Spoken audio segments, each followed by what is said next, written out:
చూడు చూడు ఎవరియా డబ్బులు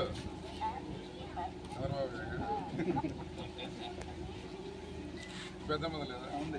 ఉందండి ఉండు పెద్దమ్మ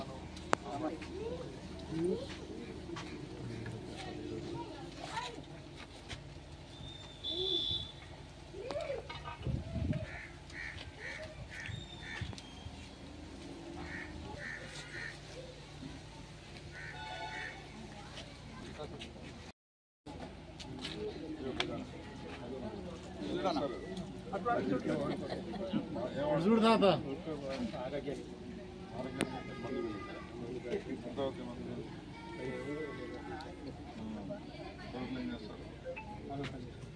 ఎక్కడ ఇక్కడే ఉంటారా అల్ప పని అయింది పెద్దమ్మ ఏం చేస్తుంది ఇంటి దగ్గర ఉంటారా మీ వైఫ్ ఆమెకేం మందు పిల్లలు కూడా